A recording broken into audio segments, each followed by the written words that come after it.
Hello, everybody out there in the You Are Worthy network. I was sitting there trying to think what day it is. Happy Wednesday. They're all running together. They all tend to run together for me in general, and this time of year even more so. Mhm. But I do know it's the 17th, and I do know we're only 8 days away from Christmas. And as I've been doing probably the last couple of weeks, um, in the hustle and bustle and hurry to get everything done, last minute shopping, office party, family party, maybe neighborhood party. Don't forget to slow down. Just pump the brakes. Find time to be intentional about pumping the brakes and remember what's most important in your life. And all that other stuff, I promise it'll still be there. And it'll even be okay if you miss one or two. I'll let you decide which ones those are. But I'm just grateful to be with you guys another day. And I'm excited to introduce our guest to you this morning. And those of you that are diehards that watch these interviews, you know I don't usually do Wednesday mornings very often, but it worked out schedule wise today. So I'm super, super grateful that I'm going to get to introduce you to my friend and to my guest here. Let me tell you a little bit about Angie. Angie Carlson is a financial coach. I love this. I love how she put this in her bio. I help people who are good at making money get great at spending money. Before I got great at spending money, I was the person who always said no to what I wanted. My husband literally begged me to spend more money on myself for years. And one day I finally listened to him. I went to buy that purse I had wanted for months. I loved how it looked with the outfit I had on. I was already picturing all the other outfits I could wear with that purse. And when I went to get my card out of my wallet, my hand was shaking. My brain was screaming, "What are you doing?" 3 minutes later, I walked out of the store with that purse. As soon as I got home, I felt guilty because I had bought something because I wanted it. A couple of weeks later, it hit me. If I can't buy a purse without guilt, how am I ever going to enjoy my retirement? Because retiring requires you to spend the money I've been saving. And if I can't spend today, I won't be able to live out my retirement dreams. So I had to figure out why spending money felt so wrong and work through that. Here's how I did it: discernment. Look at why I was saying yes when the answer was no, and when I was saying no when the answer was yes. Desire. I got honest about the reasons I wanted something, not the reasons I thought I should or shouldn't. Direction. I turned my desire into a real plan that did not have someday as an option. Decision. Stopped obsessing over did I get it right for months and started to enjoy what I bought. It took time, but now I can buy what I want and enjoy. I've traveled more and created lifelong memories. I spent five figures 3 times to work with my dream coach. I've had less fights with my husband over money. Now I help people just like you solve this challenge so you can enjoy all the money that you earn. Wow. I love what you do, and I love the creativity of that bio. Angie Carlson, welcome to the You Are Worthy Network. Thank you, Steve, for having me here. Absolutely. I've got so many questions about how you started doing this. Um, and I'm going to try hard right now not to go down the rabbit hole, but I will say before we go back and let's build some steps into how we got here. But I love the approach of when you think of or maybe I should say when I think of a financial coach, I think, well, this is just my thoughts. I think rigid.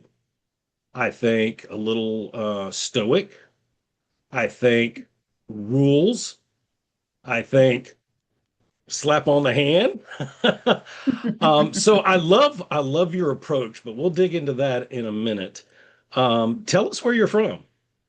I am from Dubuque, Iowa, so the border of Wisconsin and Illinois draw a line into Iowa, and that line lands on Dubuque. I'm a little familiar with the general area. I'm looking out your window, and I think that's your actual window. I don't see snow. Is that right? This is actually a virtual background, and there is plenty of snow. And if you all want some, I would love to give Mother Nature your address, and she can deliver some to you. I've zoomed with you three or four times, and I always that's a good virtual background. I always thought that window was real. That's good. Um, Absolutely. and no, you cannot deliver that white stuff down here. After living in Illinois, central Illinois, for many years, when we had the opportunity to move back south, that counting of the cost was definitely on there in a good way in the pro column that we would be back to southern weather. So no, you cannot. um, Absolutely. so tell us a little bit about your family. Yeah, so my family is my husband. I've been married to life for 18 years, and we have two sons. Eric is 16 and Shane is 11. Nice. Do you guys like to do something specific for fun in Iowa, or do you like to travel together? Tell us what y'all like to do as a family. Well, as a family, we are gamers. Like my husband and my sons are really into video games. I'm more of like the games on your phone. So we're big gamers, but not necessarily the same game. We're big fans of eating out. I know, ironic hearing that from a financial coach. That's one of our favorite things to do. My family likes to explore the world through the mouth. I will fully admit I don't get it, but that's okay because I still get to go places, and that's how I do it. So that's one of the things we like to do too.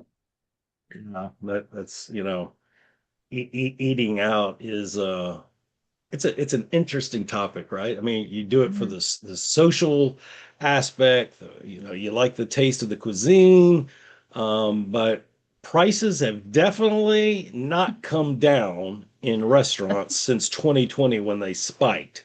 And I don't think they can blame the supply chain any longer. So they've gotten used to those greedy profits for sure. So, take us back in time a little bit. What, when you were well, I shouldn't even assume this, but assuming you were in college, what did you want to do for a career back when you were younger? Well, actually, I'm going to take you all the way back very shortly because I came out of the womb an overachiever. I was due in January 1980 and decided, you know what? There's a few days of the 70s left that I can come and make my appearance. So I decided to just give my parents a very unexpected Christmas gift and tax deduction and come in 1979. And so as I went through my life, I've had a lot of experiences like that where that are not like the norm or follow the data. So when I was younger, I did not hear the first 4 years of my life. And after several sets of tubes, I got my hearing back, which is very rare. I was in fifth grade and had a severe case of mono. I missed 44 and a half days of school when 45 was the state minimum, where I would be forced to repeat a grade.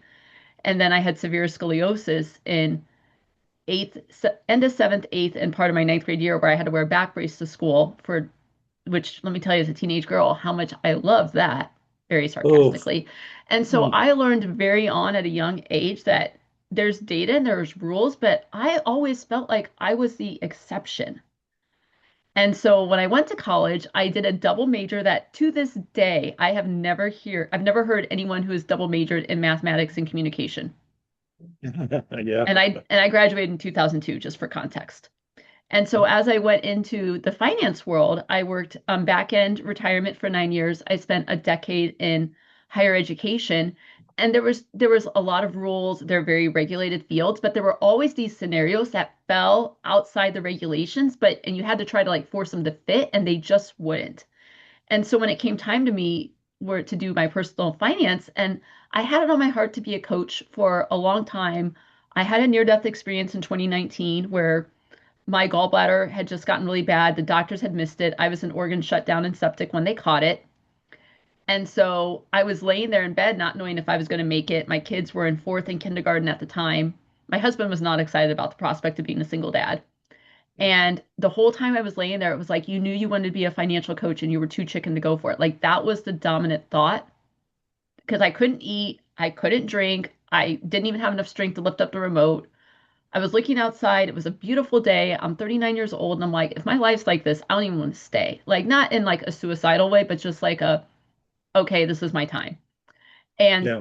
when I survived that experience, I was like, I have no idea what this looks like. I have no idea what to do, but I'm going to figure this out, and this is what I'm going to do. And so I left my full-time employment in 2022 after making $320 in 16 months as a coach to pursue this full-time. Once again, why do we need rules and normalcy? Like that's overrated. And now that's why I coach on helping people who are good at making money get great at spending money because so many times like savers get the good reputation and spenders get the bad reputation, but we all know that person that we know has money and they're like the tightest person on the planet. And you're just like, how can you do all this work and not enjoy it? And so what I work with them on is more of the emotional side with money and kind of and what you touch on, like the worthiness, the do I deserve it? Because like telling yourself I can't afford it when you clearly have the money is like having the keys to your house, but you're sleeping on the porch every night. Yeah. And so that's what we work through. And of course, when I say that, you're like, well, who wouldn't open the door to their house? But then it's like if you have it and you can have fun and there's space to have fun, there's so much impact you can make through spending that everyone tends to overlook it for other priorities. And we need to keep everything balanced in the financial plan. And that does include spending. And the thing about the spending is it makes all your decisions public because buying that new car, everyone sees it. You put the amount of that new car in savings, nobody knows. And so, of course, it brings up different questions, different observations. You trust the data when it says to save that amount of money, but then when it comes to spend it, you don't. Like, wait a second, it's the same set of data. And so it's been really fun to coach my clients through that and how they see the world because there's always something at a deeper level that is impacting their decisions. Yeah, this is fascinating. I want to take you back to 2019, however. Okay, so you're working a job. I'm assuming a 9 to 5, right? Mhm. Okay, and so grateful, along with your husband and your kids and a plethora of other people that wasn't your time to go. Um, but describe the mindset and the emotion behind making that decision to launch. And I think you even gave a reference point. You'd only made $320 coaching in that space before. So give us the description. What was going through your mind to make that jump? Well, the first thing that went through my mind is, am I crazy? Am I crazy to give up my stability? Am I crazy to go for something I want that I have not seen a lot of people do?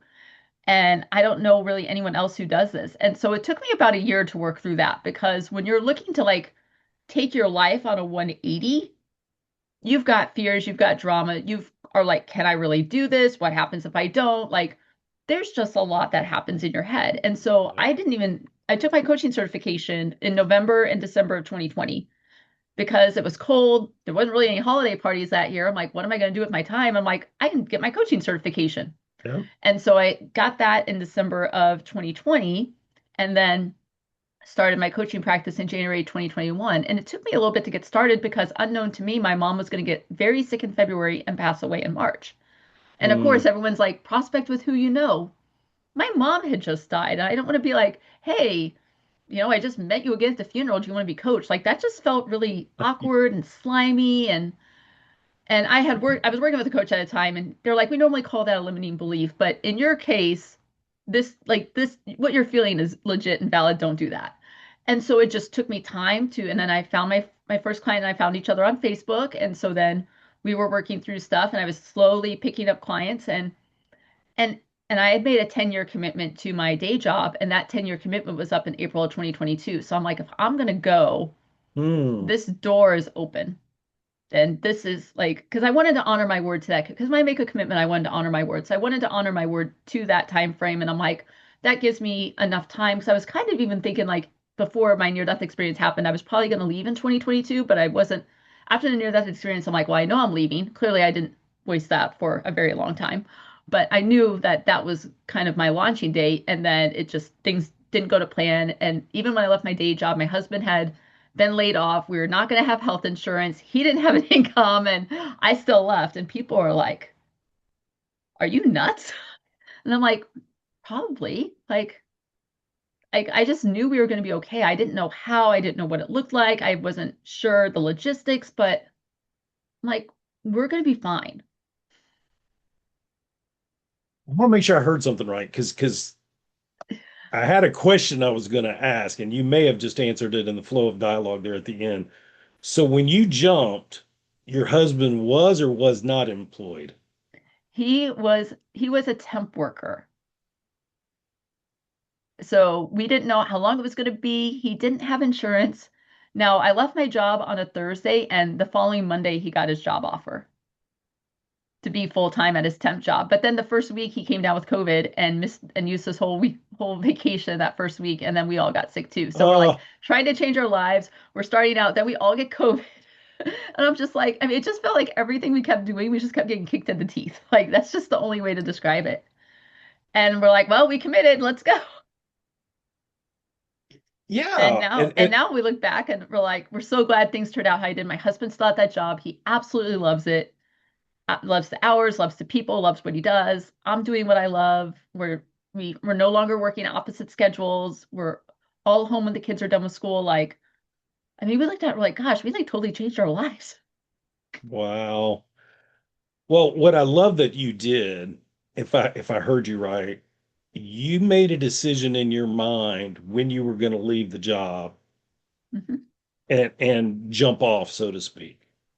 And Yeah, and so often that's the biggest step, right? Because fear, imposter syndrome, limited thinking, all that can play into waiting for the perfect time.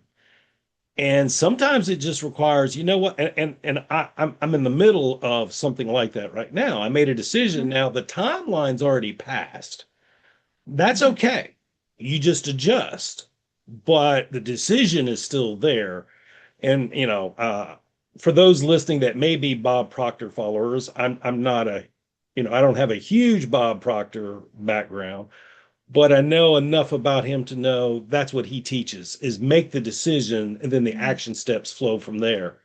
And I love that you did that. So I wanna ask you, like, give us a little description about the typical client that comes to you for help. And I understand as a pastor that if I was to take a simple grid right now and have Mhm, nine subjects in it, that and I know you help more than married couples. I'm just giving an example mhm. that finances are absolutely going to be one of those nine, if not the top three or four. So tell us a little bit Correct. about your typical client, what they come to you for. So my typical clients, the ones that have seen the best results in my program, they all have called me their sounding board. And so these are clients that they have their budget down, they know what they want to do. There are a lot of things that are working and they want more. So I've worked with clients who have owned companies that are valued over 40 million. I've worked with people who are blue collar and everything in between. And so the ones that come in, they are ready for change. They know that they want it. They know now is the time. I don't have to convince them. They're just like, Angie's my person, let's go. And what we work on is okay, there's mind drama behind it. Like the ones that own the company, their biggest concern is everyone tells us yes because we have the money. And we don't want people to tell us yes. We want people to point out the flaws and what we need to work on. And so that's my role for them. Other times I have couples that come in and they see things differently. One prioritizes savings, one's like, we've been saving for 10 years. When do we get to have fun? And we get to and there's usually a lot of stories underneath there from childhood, prior relationships, experiences that all factor into the decisions, but no one shares that point because when you talk about should we buy this house for an example, that sounds like on the surface a yes or no question. But what comes, examples of what could come up in working with me is that you're in a relationship you're not sure you want to be in, or you're single and you're not sure if you want to buy your house in case you meet the one. You bought a house and now you have a special needs child. This house no longer fits. There might be a school district change or what it like. There's all these other underlying factors that make that yes or no question really hard to answer. And then there's even more mind drama because now you're beating yourself up because you feel like an idiot because you can't pick yes or no. Mm, And so there's a lot of layers underneath that. And that's like where my clients come in because they can see on the surface, like the plans are good, but they're just like, this plan looks great, but I just don't think this is it. But, and they have enough data from their life to know when they've had that before and they've gone with the plan on paper, it hasn't worked out. And now they're like, hmm I don't know. And they want to know the why behind it. And so when clients come with me, we look at that and their results actually become even more incredible and numbers that can't be supported with the math because when you start doing what you love in the way that you love to do it, more money just flows to you. You're opening up your ability to receive. And God's math is not our math. Like I tell God all the time, if people are rejecting his financial blessings, my account's available. I will take everyone's rejected blessings. And you don't even need to ask me, God. That's a wide like that's just wide open. Bring them. That's Because funny. and because a lot of times when you start getting well off, you have a hard time receiving. Like right now, as we're recording this, we're in the holiday season and we're thinking about giving and giving. But what happens? If you give, you have to have a receiver. And obviously the ultimate gift of that is Jesus's death on the cross. Like he gives Yeah. that, but you have to receive it. And so if you are giving but you're not able to be okay with receiving, like you've had a contract job for 8 years and you've never asked for a raise because maybe you don't think you deserve it, you want to help them out. That's part of the receiving money too that we work on because there's all these goals you want to hit and really the thing like you think it's the money, but every time underneath of it, it's something within you. Yeah, that's good. So you're about to enter year 4, right? 5. Year 5. It'll Five, be 5 year years in 5. January. Okay. And so tell me, and I don't mean this question from a financial standpoint necessarily, but how has having your own business changed your life? The biggest thing is my father-in-law is 92 and his health is declining. And the biggest way it's changed my life, and this is probably more my husband than me, but like whenever we get a call, I can be there. I can set up boundaries for the appointments to be like, hey, Mondays and Fridays are when my admin days are. Let's try to get as many on these days. If the doctor will only do it other times, I can accommodate, but we're going to set up the boundary there. The fact that right now he's been having challenges and I can just drop my schedule and go or take my business with me and really have my business set up in a way to support this unknown is like, I dreamed of that 5 years ago. Like that was something I never thought would be real. And now I'm like, I Yeah. get to live this every day. Like so many people want that and I have it. And I took Um, the steps to make it happen. And I can show people, yes, I'm a financial coach, but I can also show people how to do that. yeah. And like that, and just showing our kids, like, go for it's not scary to go for what you want. Being able to just see them like witness more of how my husband and me communicate and how that's going to transform their marriages and their relationships. I mean, it's just been incredible. Yeah, the freedom that comes with being able to be in control of your own schedule is huge, without a doubt. So where you live, and you described this, but you might have to correct me. So north central or northeast Iowa?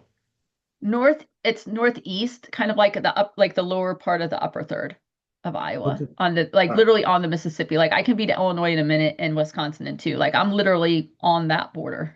So you're not too far away from like Davenport? Nope, I'm 60 miles north. Okay. All right. So northeast Iowa, I'm assuming, and I could be wrong, Mhm. that most of your clients are virtual. They are virtual. Okay. And do you see that staying the same, or do you see being able to pick up some local clients? I definitely want to keep the virtual part of my business because I've also had clients in Colombia and Namibia. And so I've loved to have that international flavor to my business because it just brings Yeah. so much awareness and other things to coach on, especially in the United States where we got multi-generational, we got multicultural. Like those experiences have just made me a better coach. And I've also am doing work locally to be more involved with the local community for my coaching to have more of the local clients just because the impact I create, I would love for it to impact my local community. And I'm proud of all the communities I've impacted, but there's just something about the one that you live in wanting to make a bigger difference in. Yeah, for sure. And do you offer like do you have signature programs or do you tailor to the client or a little bit of both? I do a little bit of both. I do have a signature program. I tend to run a masterclass or something that's low cost every month. Working on something really special for January that I cannot wait to release here in the new future just to do a kickoff to the new year. And so I really just kind of let it flow to me. Like whatever I feel like I get a nudge from God that's like, you should teach on that. I just do it. Like it's not like a set structure because a lot of people are right now like plan out your 2026. The thought of me doing that is exhausting, thinking about I don't know what's going on with my father-in-law. I don't know what my schedule looks like. But I kind of like have a rough plan of like I know I want to do XYZ in a month. Now it's just let me plug in the days as I kind of know as my father-in-law's health and my schedule. Those details can be sorted out, but it's just more of that. But if I feel the nudge to offer something to a client that's like, you know what, I don't know if this program's the best fit, but something like this would be, I listen to it and I don't question it. Sure. So let's do this. I don't do this very often, but I do this once in a while on the network. Take a sampling of your clients, Okay. and I want you to think cumulative what they would say. All right, before they start working with you, think of just three words. Hmm. I'll give you an example. Maybe they're cautious, maybe they're anxious, Hmm. but think of three words to describe how they felt before working with you, and then think of just three words to describe how they felt after working with you. Okay, so before they came to work with me, I would say they were more unsure, not unsure of what they wanted, but unsure how to get there. Mhm. I would also say cautious because they're not like doing working with me feels like a risk. Not that they're not going to get out of it what they want, but the fact that they're changing who, like they're saying, I want to be this person and I'm going to let my finances help me get there. Mhm. And then I'd say the third one is they're excited. They're just like, oh my gosh, I gave this to myself. I'm ready to go. And then after they work with me, I mean, transformation is just a word that comes to my mind. Like they leave completely different people. Like one went from debating about a roof, like putting on a new roof for 7 years to Googling best restaurants in Hawaii because we got it done and paid for in 5 months. Wow. Another one went from having every service under the sun to save money to now having a schedule that allows them to be present with their daughter when she was born. And so when they look at return on investment, it's not the dollar return. And that's what makes this part challenging because how do you put an ROI on a night of sleep? How do you put an Mm. ROI on a tea party with your child? How do you put an ROI on a vacation? But they Yeah, also know like those ROIs are so much higher than anything their 401k or their stocks can earn because you can't get back sure. that time. So that would be another one is that their time feels different. Like they just they don't spend their time looking at their spreadsheets 3 hours a day. They're not waking up at 2 a.m. and not able to go back to sleep. Like they go from like staying up till their alarm goes off to being like, oh, it's 2 a.m. And the next thing they know, their alarm's going off. What would our word for that be? Is that peace? Peace would work. Let's go with peace. Then I think we need one more. We got transformation, we got peace.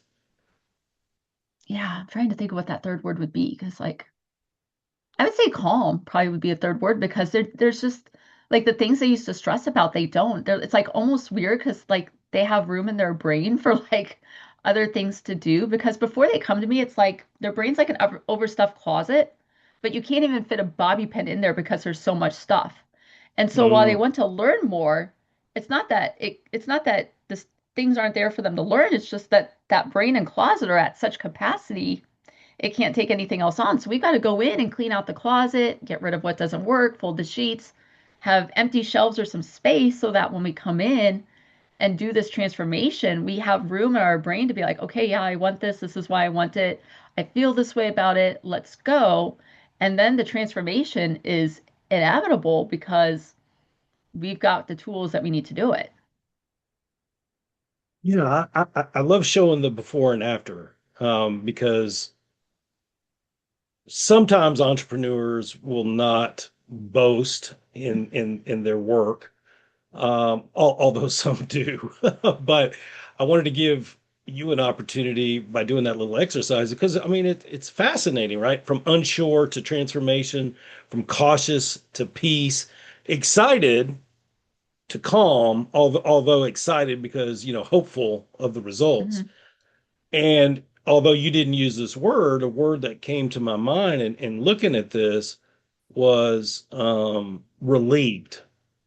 Yes, that would be a good one. And so that says a lot about the work that you do with them. Mhm. I'm going to be like an attorney here for a minute, and don't worry. What I mean by that is I'm going to ask a question that I already know the answer to. Okay. So have you written any books? Mhm. Yes, I am the co-author of The Change 22 with you, Steve. You're in the book with me. And so yes, that is the book I have co-authored. Tell us, if you don't mind, a little bit about your chapter. My chapter is all about my near-death experience, and while I did touch on it a little bit on the call, it really goes into more of the thinking and what I went through and how it was just such a catalyst for change in my life, which makes sense because I'm part of the Change series. So let's write about the most life-changing thing I've had happen on Earth. That is fascinating. Where would people find that if they wanted to learn more about your chapter? They would find that by either supporting Steve's book or supporting my book. And I have a link that you can DM me on Finance Coach AC for, or DM Steve because my story's in his book. Or you can email me at Angie at carlsonfinancialcoaching.com. Awesome. And we're going to put all those links in the description after also. What is coming down the road for you that you can see anyway? I know sometimes we don't Mhm. know, but what are you excited about going into 2026? I am excited to have my back end of my business be stronger because for so long I've been focusing on the front end and focusing on conversations. And now I'm noticing as people come into my world, I need to bump up the experience that they're having with that. The social media is great. There's a lot of things that are great, but just having the systems and just the things in place to really make that experience more robust. So that's coming in 2026. I am really excited about that. I have a couple new things I'm offering, which I can't necessarily share about yet, but they're coming in 2026 that are at a more affordable price point for some people. And so I'm really excited to share that. And also, I do coach other coaches on their businesses, and I used to work in higher ed in financial aid for a decade. So I've got my student loan group coaching program specifically for financial coaches coming back in 2026 because the government's making it so much fun in July. And so get you ahead of the curve and show you how to support your financial coaching clients in that way because that's almost a specialty of financial coaching on its own. See, I get these wonderful entrepreneurs on here and I ask them what's coming down the pike. You hope that you get a sneak peek, and then sometimes you do, and then sometimes, they're just resolved that they're not going to let that cat out of the bag just yet. However, that's Mhm. okay because Angie just told you where you can find her. You're going to be able to learn more in the show notes. Keep following her, and eventually that cat will come out of the bag, and you can decide if you want to learn more about what she has to offer. I promise you it'll be good. um Tell us any last words of encouragement or wisdom that you would like to share with our viewers. The encouragement or wisdom is if it's on your mind, you can absolutely do it. There's a reason it's on your mind, there's a reason it's on your heart. And if you don't go for it, when you hit your deathbed, you are going to regret it.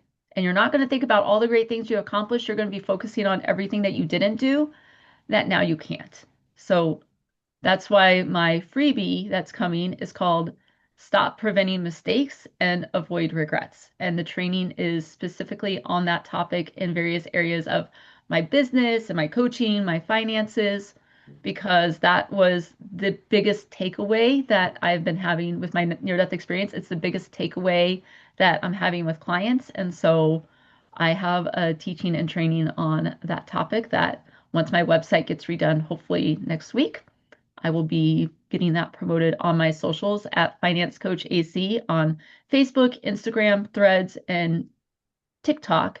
And then I'm also on LinkedIn under a different handle that Steve will put in the show notes. Well, yeah, we'll definitely have all that for sure. I appreciate that. I took a note. If it's on your mind, go for it. Mhm. Um, yeah, that is so good, and it's a common theme that keeps coming up with people I interview. Don't delay. Take one step. Mhm. Just start. Go for it. And I can definitely echo that because I've started saying yes to some things that I've said no to for way too long. Mhm. And as you get older, which all of us are, but as you know, I'm going to Mhm. be 57 in a couple months, and it's like, you know what? It's time. It's just time. So Angie, I want to thank you. I learned some things about you today that I did not know. That makes my admiration for your character increase for me a lot. You definitely, especially your younger years, I did not know you had all those challenges, and you are quite Mhm. resilient. And I'm sure that served you well going into your business and the things that you've experienced the last 5, 6 years. But I want to thank you for sharing your wisdom with us, your stories personally with us, and your heart. I Mhm. think your warmth and your wisdom really showed here today, and I just want to thank you for being our guest. Yeah, thank you. Thank you for having me. It's been fun. Absolutely. Guys, you heard from Angie about a near-death experience 6, 7 years ago,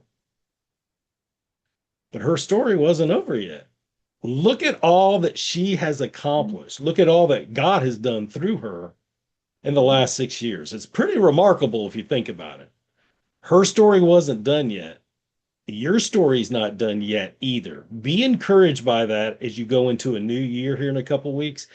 And remember Isaiah 43, God's word says, I am doing a new thing. Now that sounds awesome, and it is, but we often don't read the rest of the scripture. It says, do you perceive it? God's always up to something new, but are we connected to the vine enough to perceive it? Guys, I know he's doing something awesome in your life, but we have to perceive it. Your story's not over yet. You're worthy of love, respect, and success because of Jesus' sacrifice. Merry Christmas to all of you. Thank you again to Angie. Guys, stay blessed. We'll be talking to you real soon. Take care.